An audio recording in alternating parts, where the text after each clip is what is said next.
So then here's my question. Before we started the show, you guys had accused me. I don't want to use the word accused, but you'd accused me of being a what? A young creationist? Young Earth creationist. A young Earth creationist. Okay, so what does that mean?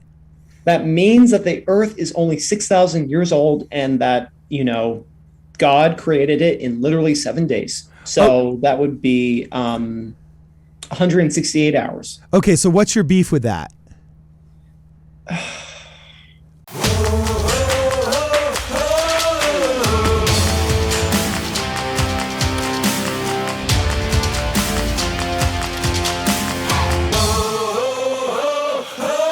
So number one, time didn't exist before the Earth was created because time is dependent on the Earth going around the sun in 24-hour periods. So like the light was created, in the second day. So it's just kind of nonsensical that way. Okay. And then the other thing is there's lots of scientific evidence that the Earth is older than just 6,000 years old. Okay, interesting. Brad, what about you? I admit that you could be a strong enough, is the word, anti-uniformitarian. Mm-hmm. The kind of person who believes that just because things are the way that they are now doesn't mean they've always been that way, right? Okay. So even though time passes a certain way and rocks erode in a certain way, that's not necessarily a reliable pattern. So we could say maybe in the past things eroded differently, so we can't reliably guess the age of the Earth based on this. That's the argument that I've seen for people who are justifying the Earth is not as old as people say it is. I could see that maybe being a viable theory. There's some ways you could swing it. But it was a Jonathan Streeter comment on what you had said earlier in our last episode, where you said something that sounded like people are saying the Earth is a certain age and it's really not. So it made it sound like you were saying the Earth is only really 6,000 years old. Here's something crazy, like for an omnipotent God, like if Christians believe that God can do anything, then God could go back in time 4.6 billion years ago and created the Earth in 7-day period and then just let it go. And then we're just now sitting on Earth that's 4.6 billion years old. Okay, well, I did quote, there's a really, really interesting video that gets totally panned on Rotten Tomatoes because everything good and truthful, like Dave Chappelle, gets, panned on Rotten Tomatoes as being politically incorrect, even though the audience score is like 99.9. All of the critics are like, I don't dare risk my career by giving this a good score. You know what I'm saying? So it's like 0 by the critics, 100% according to the audience. So one of those videos is actually a really interesting video that you can watch for free on YouTube called Is Genesis History? And it's obviously made by a Christian pastor who's interviewing a bunch of other Christian scientists, though, who bring up some amazing points that debunk a lot of the third rails of thought in the scientific community. And anybody that is familiar with the scientific community knows that it is best only like 1/2 step above sophomores sitting at the lunch table at high school when it comes to, whether or not they actually objectively view things or whether they emotionally view things and have their cliques and their clubs and their ways of doing things that make them an in and an out crowd. So, I have a cautious respect of the scientific community and the ideas that they come up with. So what would appear to be a uniform fashion, but this is my deal. Much like you said, Dan, if you actually read the Bible, it says it was created in 7 days, right? But the sun wasn't created until the end of the second day. And if we have a solar calendar with which we measure 365 days, with what metric could we measure the days on the first day? How long was the first day? And how long was the first 3/4 of the second day? Well, we don't know, right? And we're using days because that's what it uses in Genesis, but in the book of Abraham, it uses creative periods, Yeah, in the book of Abraham, it uses periods, and also the original Hebrew text. Some people say, no, it is the word for day. Other people say it was used more like periods back when the original Hebrew was written. So there's all kinds of rubber clauses in there, right? So there's that. I look at that and I think, okay, well, maybe the fundamentalists among us and the Puritans among us saying, 7 days as in 7 times 24 hours. Okay, maybe they're, quote, wrong. But I also say this.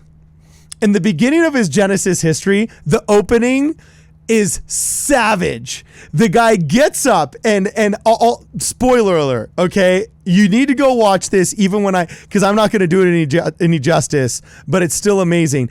This old boomer guy gets up in his little kind of like I'm going hiking garb and things like that. And he's in this beautiful valley with this little creek running behind him and these tall vaulted walls that have been cut out by this creek. And he says, man, when I was a kid, I used to love coming out hiking here in nature. Look at this creek, how it's carved these beautiful vaulted walls over millions and millions of years. And we're blessed to be part of this natural beauty that took billions of years to create and so on and so forth. Oh, wait. No, it didn't take billions of years.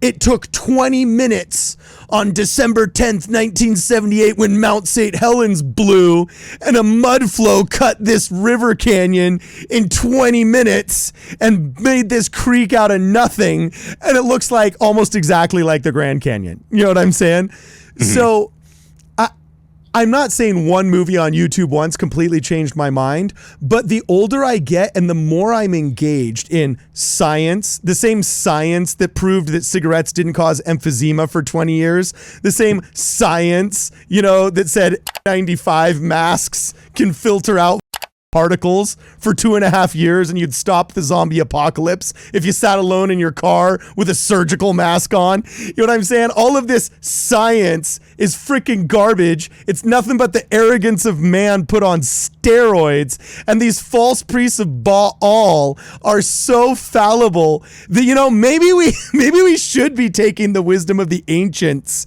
into more deeper consideration. And maybe these men that had visions actually saw more than all of our arrogance of man combined over the past 50 years since we've developed the Big Bang Theory. But Carden, our science is trademarked. Didn't you see the TM symbol? Yeah. Yeah, that's true. Oh, and by the way, Carden, so I just looked it up real quick. So uniformitarianism is the idea that the present is the key to the past. So the way things that we see in our own lifetimes happen is how things have always happened throughout all of history.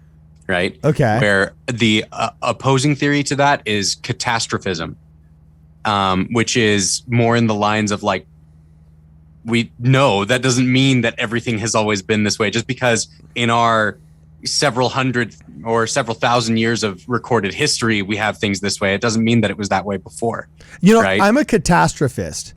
Yeah, and that's what I was going to say. You sound like a catastrophist. Not only just because that seems to make enough sense that I'm okay putting my name next to it, but just the name is cooler. Like, would you rather be a uniformitarian and sound kind of like you're a lemming that just goes along with other people? Or would you rather walk into a room and just say, what's up, guys? I'm a catastrophist. You know what I'm saying? You're like the chaos theory guy now. You're like, yeah. I'm into chaos theory. Seriously, every single history the world over talks about catastrophes in some way or another, like even in our lifetimes. Like there was a big tsunami disaster that killed 250,000 people, like in Indonesia, other parts of like around the Indian Ocean. It's something that happens every few years or something crazy. Like in Joseph Smith's lifetime, there was a volcano that exploded in Indonesia that was probably 100 times bigger than Mount St. Helens and caused it so that there was actually no summer in 1816. So there was the great solar flare in the 20s where there was the aurora borealis as far as Cuba. What? Yeah. In fact, one of my favorite poets, great Cuban poet. I can't remember his name. I was going to say Isabel Allende, and I was like, no, that's a female poet. And it's not Jorge Luis Borges. There's all of these, not Jose Martin. There's all of these radio stations in Cuba named after him. I can't remember his name. I'll have to look it up. But in his lifetime, there was a solar flare so large that at night you could see the aurora borealis in Cuba. That's how intense it was. And there was like power outages like in Florida and stuff like that. You know what I'm saying? Oh yeah, it was nuts. Like New York had a power outage because of a solar flare, like back when DC current was new and like Thomas Edison was the talk of the town. Like these catastrophes happen, and just because they don't happen yesterday and we're so short. As you're talking about that, the solar flares, can you think of a better way to say that the Earth would be bathed in fire than through a solar flare? Well, nuclear fallout. You know, nuclear But ash baptized falling in down. fire. There's I a can there's a very interesting event that happened, I think 1908, that happened over Russia. So some people think that a comet exploded, but there was some big blast that happened in Siberia, like 1,000 miles away from anyone. But up in the night, like, people could see like this big flare, and they found essentially like this impact for like over 1,000 miles or some crazy amount of area or space. Like all the trees were like, pushed over, like burned, like they're just gone. The Tunguska event. Yeah. Yes. Yeah, a 12 megaton explosion. Yeah. What the freak was that? Was it a 12 megaton explosion, or was it the small river that was cutting its way year after year over the rocks? I mean, I've seen some compelling arguments, even just out of the Grand Canyon itself. I love the Grand Canyon. The best place to go, and go in February when nobody's there and you could just drive around the rim of the Grand Canyon without having to wait for the buses. And there's some really interesting tours that are done privately, not by the Park Service, but private tours. And, one of them, actually, it's really interesting, made it onto Joe Rogan, one of the scientists that had an alternate theory. And he said, you want to know what? If we know over 50 million years that the Colorado River cut the Grand Canyon, then, dividing that down into its increments, within 100 years, if the Grand Canyon is 2 miles deep, well, it should have gone at least like a half an inch, right? In our 100 years, because that's our little slice of time.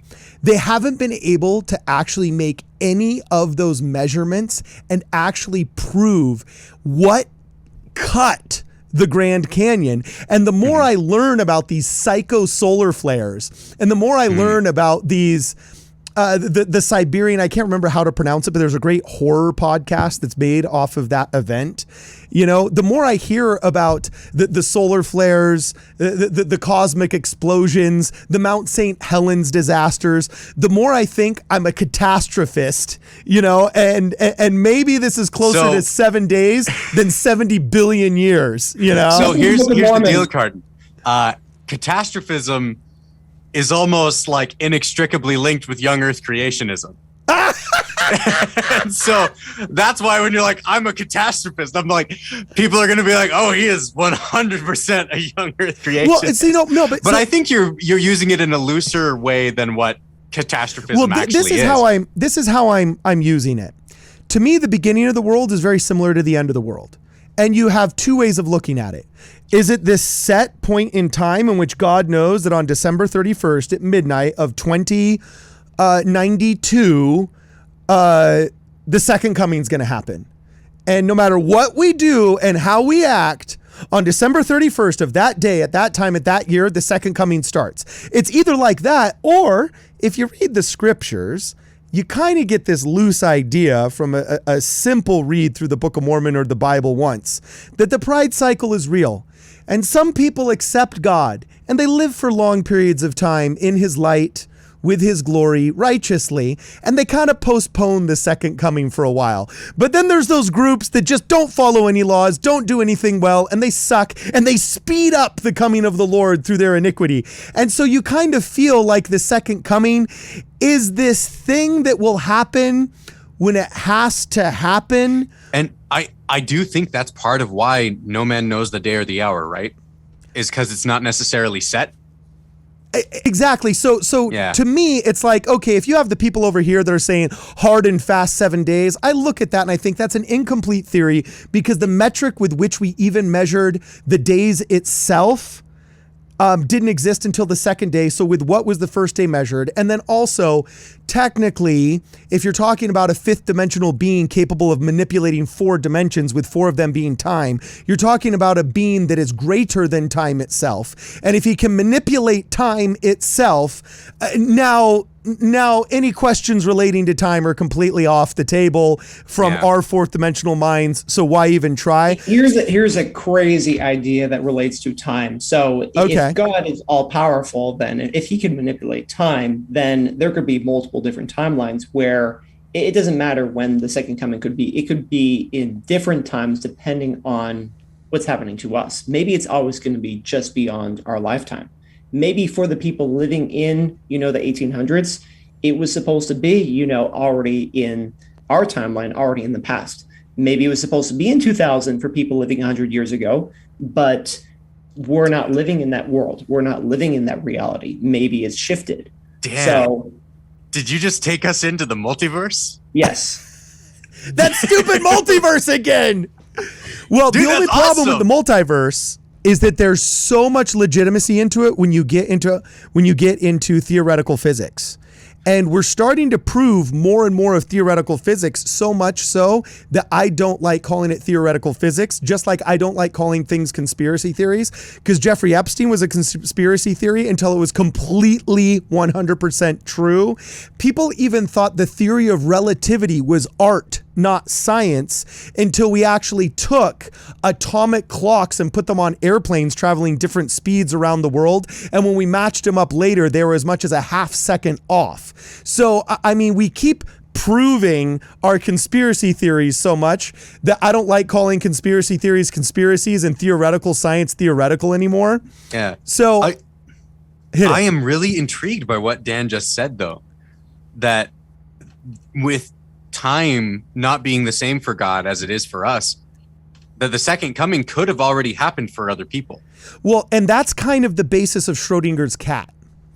The idea that light and our observation of things manipulates them to enough of a degree that there's room, at least in the theoretical sciences, there's room for the concepts of multiple realities happening instantaneously, simultaneously, and in an infinite degree, almost to a point, actually not even almost, but to a point where every individual has their own reality, which is like chaos. Oh, dang. Embodied, you know what I'm saying? But would make sense if you were tasked with believing in an omnipotent and omnipresent God, keenly aware of the struggles in your life and individually tailoring his spirit and his love for you, while simultaneously being present and aware and equally in love and father to all of his children and their unique struggles.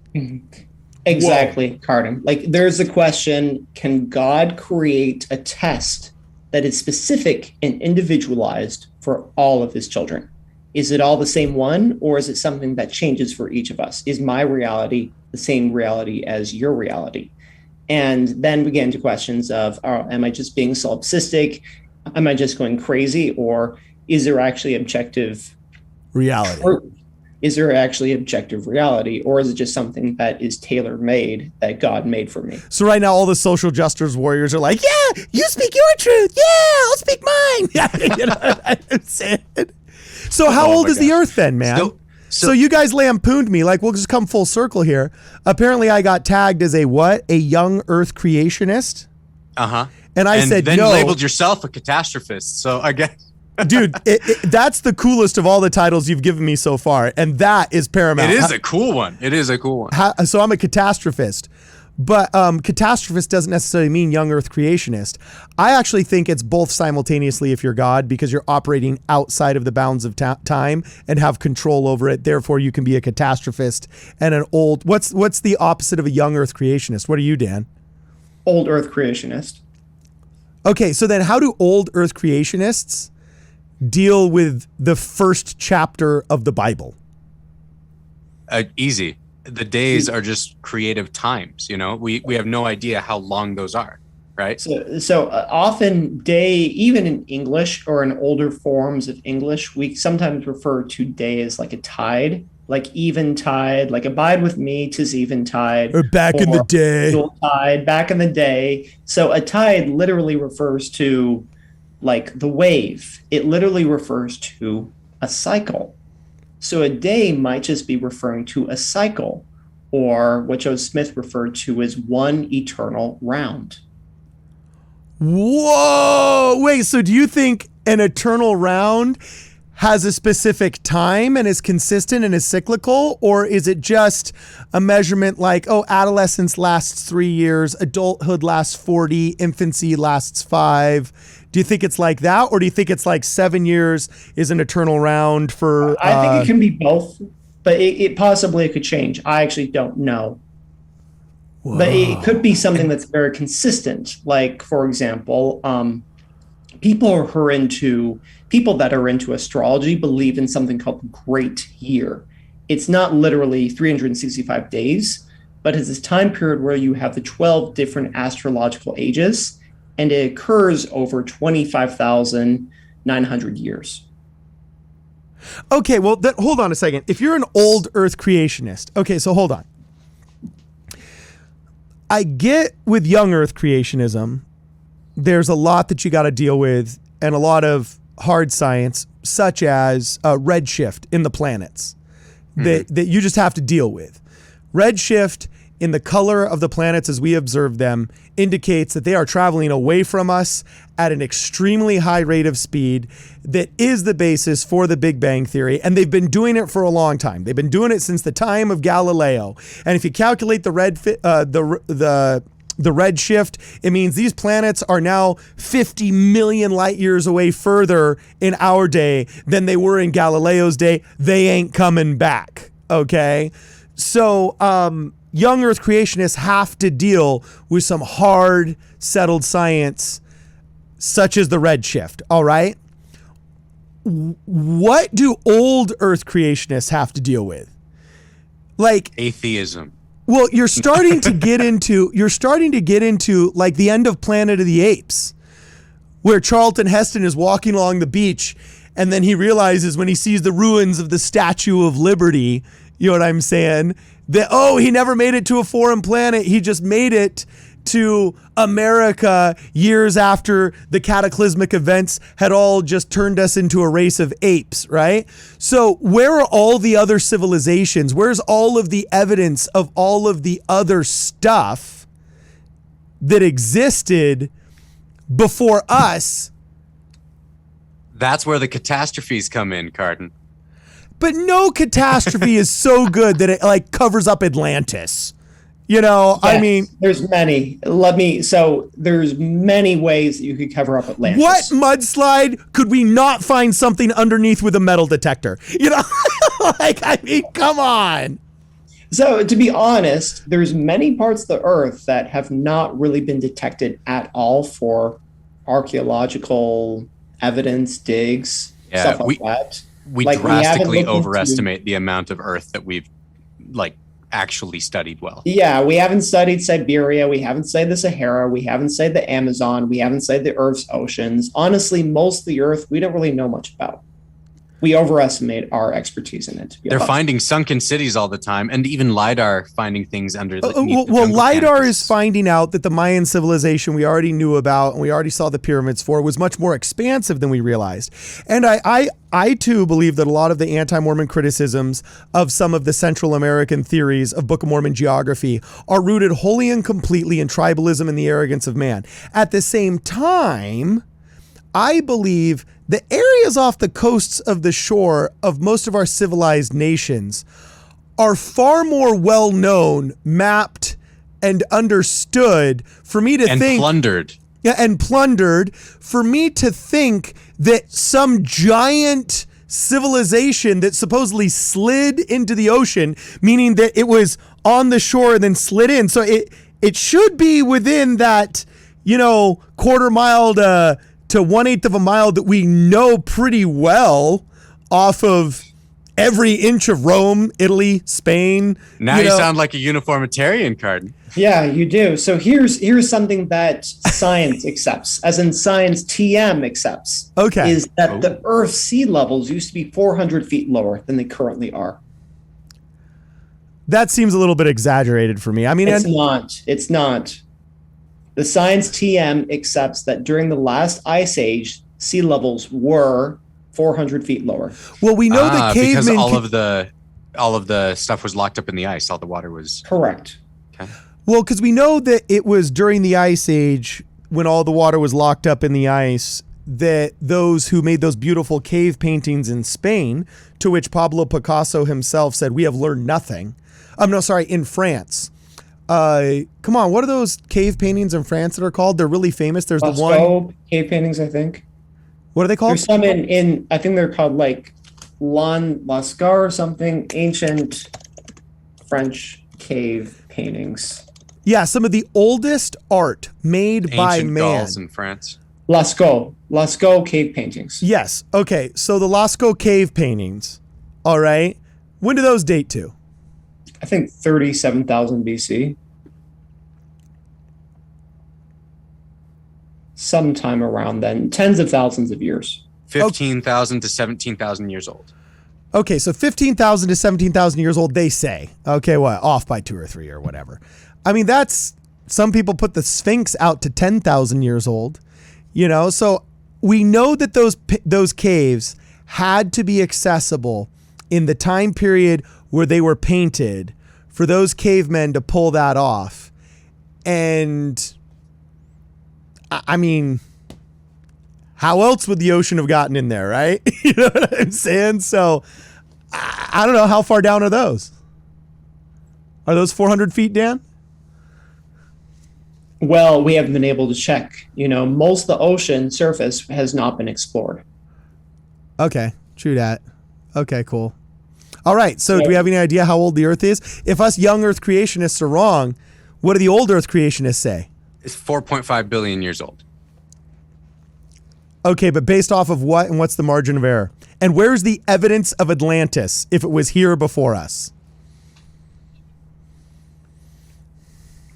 Great question. So we accept 4.6 billion years old because that's how old the moon is. That's how old our oldest rocks are. And it's the assumption that the sun is 5 billion years old based off of astrophysics. So here's a question. Should I let Kwaku in on this conversation at the end to opine on where is Atlantis? Yes. Oh, absolutely. Because then it saves me from having to pull out all the Graham Hancock. Yeah. So my opinion is that Atlantis was in a lot of places, but the Atlantis city, in my opinion, most likely what is now the probably Mauritania. Okay. Mauritania. So with the Rakat structure. Yeah, the Eye of the Sahara. Yeah, I like the Eye of the Sahara. Okay, because so Plato described as like these concentric circles where there is water in between them. all right, so Kwaku, we're actually recording right now still, and you're jumping in right in the middle of a conversation. They called me a young Earth creationist, to which I said, I don't think I'm a young Earth creationist because I don't think the metric of time to measure those 7 days was available in the first 2 days. So how could you say it was 7? At the same time, I'm liking the term catastrophist, A, because it sounds super cool, but B, because it lampoons the arrogance of man and allows for catastrophic events to do more in a minute than a little river does in a millennia. And we're arguing over the age of the Earth. So if young Earth creationists got baggage they got to deal with, such as redshift and geological data suggesting billions of years, what do old Earth creationists have to deal with? And how do they deal with it? Are you a young Earther or an old Earther? Kwaku. Oh no. And where's Atlantis? Because if you're an old Earther, you have to believe in all these old civilizations, and we got no evidence of Atlantis. So where is it? No evidence. Okay, so those are two packed questions. First, I'll try to make it really quick. I am an extreme old Earth creationist, and when I say that, I out old Earth the oldest Earth creationist, because we have forgotten how many ancient cultures believed that there's a difference between the Earth and the world, and the periods of the world have existed on our Earth for a very long time. So one example of that is when you realize after God curses Cain for murdering Abel, his twin brother, because his fully human twin brother, he's like, half snake. But his brother, what you find is he's very fearful to be cast out because he's afraid of being killed. He's afraid of being persecuted for, his sins.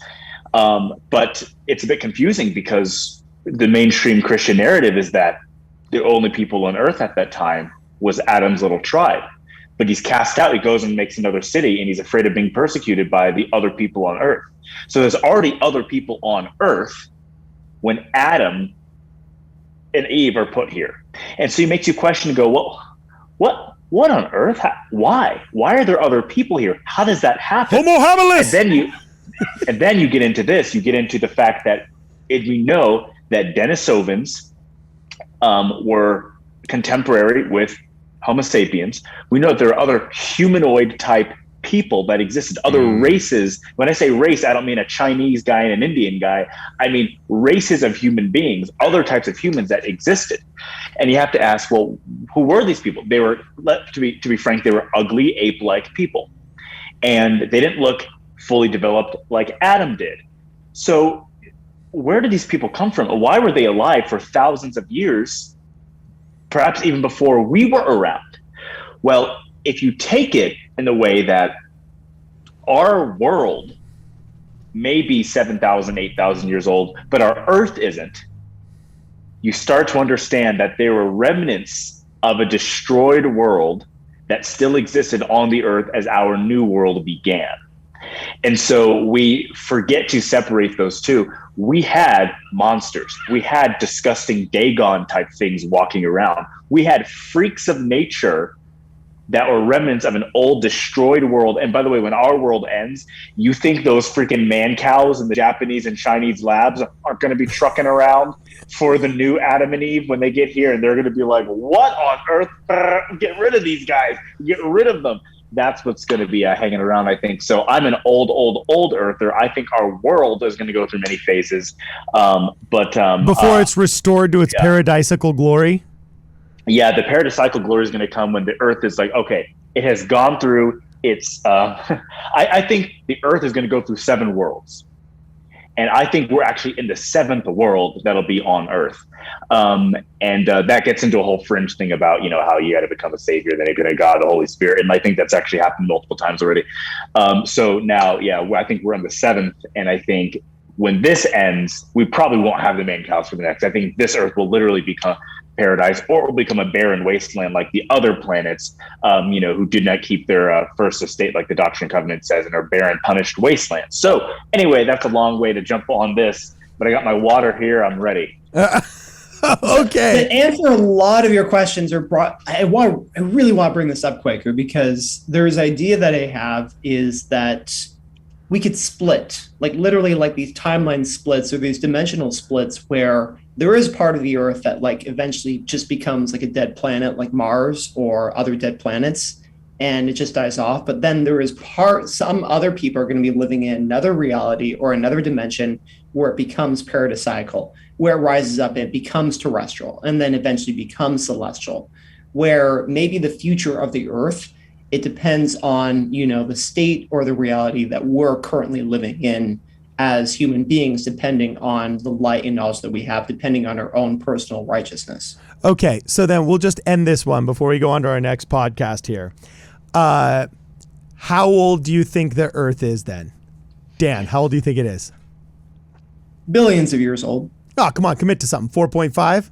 4.5. 4.5, are you with him? Are you with him, Brad? Oh, yeah. Uh-huh. So Quaker, No, what are you at, like 10? Quaker's like, I'm an old earther. What are you saying, like 10 billion? What? Well, the issue with that question in general is I feel like it assumes that 90% of what the academics are saying isn't bullshit. Like it assumes that they're telling the truth and we can trust their nebulous professors and data.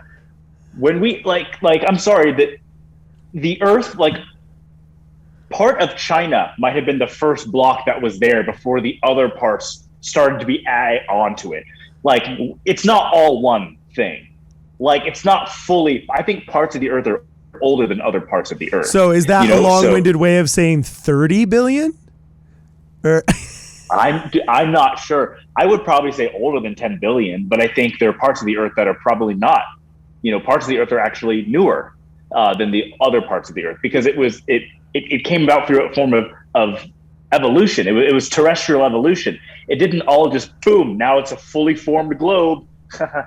But it came by parts here and parts here and parts here. And so the parts here are older than perhaps the parts here. And the parts inside are the oldest. So you're using the bake a cake analogy that the flour might be 3 weeks old, the eggs might be 2 days old, and the water might be 100 years old. Okay, fine. I'm going to split the difference here. Oh, sorry. No, finish, Brad. I interrupt you too often. Go for it. Oh, it's all good. Do you leave room for the idea of the matter that was used in the creation of the Earth being older than the Earth itself and possibly being residue from other planets and things like that? Yes, I think it's a combination of residue from other planets, which where I think just you get some of the dinosaurs from, and then I also think there it is. I think some of it's just destroyed people from outer darkness. They become completely annihilated. There is a poem from Eliza R. Snow that talks about this exact phenomenon. You bring this up at the end? Yes. At the end? So okay, what? Hit it. She literally had 208, one of her poems called Address to Earth. Thou earth was once a glorious sphere of noble magnitude that did from majesty appear among the worlds of God. But thy dimensions have been torn asunder piece by piece, and each dismembered fragment borne abroad to distant space. When Enoch could no longer stay amid corruption here, part of thyself was borne away to form another sphere. That portion where a city stood, he gained by right approved, and near to the throne of God, his planet upward moved. And when the Lord saw fit to hide the 10 lost tribes away, thou wast abide to provide the orb on which they stayed. The curse of God of man was placed, that curse thou didst partake, and thou hast been by turns disgraced and honored for his sake. So Eliza R. Snow's with Kwaku in the old Earth Creationist Club. She is. Dang. Okay, well, now I feel stupid for what I was about to say, but had I not heard the Eliza R. Snow poem, I was about going to say I'm going to split the difference here. I'm not going with 4.6 billion years old because science TM are the same idiots that said cigarettes didn't cause emphysema for 20 years. You know what I'm saying? They're the same boneheads that convinced us surgical masks would stop the zombie apocalypse. And they were the people that were testing syphilis placebo pills on my fellow citizens here in America of a different skin color for absolutely racist reasons. So I'm not going to throw a bone to science TM and say I believe them, but I think they'll be really embarrassed if I don't give them at least a billion years. So I'm not giving them the 4.6 that they want, but I'm not ready to hang out with all of the Calvinists in the Young Earth Creationist Club because they're a bunch of anti-Mormon jerks anyway. So I'm just giving a discount deal, and just saying 1 billion years old, catastrophism. That's the name of my theory. All right. Okay, on to the next podcast. This is Midnight Mormons. See you in the next podcast.